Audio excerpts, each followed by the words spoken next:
வணக்கம். இன்றைக்கான வீடியோ நம்ம எதை பற்றி பார்க்க போகிறோம்னா, நம்ம ஏற்கனவே பழைய இரும்பு கடையிலேருந்து எடுத்துகிட்டு வந்த எஃப்எம் ரேடியோ தான் ரெடி பண்ண போகிறோம்.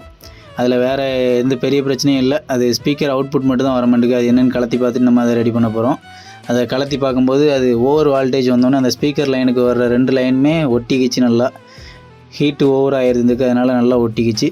அதை நம்ம இப்போ 2 ஒயருமே ரெண்டையும் கலத்தி விட்டுட்டு அதுக்கு 2 பக்கமும் கரெக்டாக சால்ட்ரிங் பண்ணோன்னா அது வழக்கம் போல் ஒர்க் ஆக ஆரம்பிச்சிடும். அது நம்ம கரெக்டாக ப்ளஸ் மைனஸ் பார்த்து இப்போ அதை கரெக்டாக சால்ட்ரிங் பண்ணி வச்சுட்டோம். உங்களுக்கு இந்த மாதிரி வீடியோஸ் பிடிச்சிருந்துச்சின்னா நம்ம சேனலை லைக் பண்ணுங்கள், கமெண்ட் பண்ணுங்கள், சப்ஸ்கிரைப் பண்ணுங்கள். ஒவ்வொரு லைக்கும் ஒவ்வொரு மோட்டிவேஷன். அதை இப்போ நம்ம 2 பக்கமே ப்ளஸ் மைனஸ் பார்த்து வச்சுட்டோம். உள்ளக்க ஆன் ஆஃப் சுவிட்ச்லேயும் அதுக்கு அடுத்தாப்பில் ஸ்பீக்கர் லைன்லேயும் கரெக்டாக கொடுத்தாச்சு. இப்போ அதை வழக்கம் போல் வச்சுட்டு நம்ம 2 பக்கமே போல்டை போட்டு விட்டுடலாம். போல்டை போட்டு அதுக்கு அவுட்புட் பார்க்கும்போது நல்லாவே ஒர்க் ஆகுது.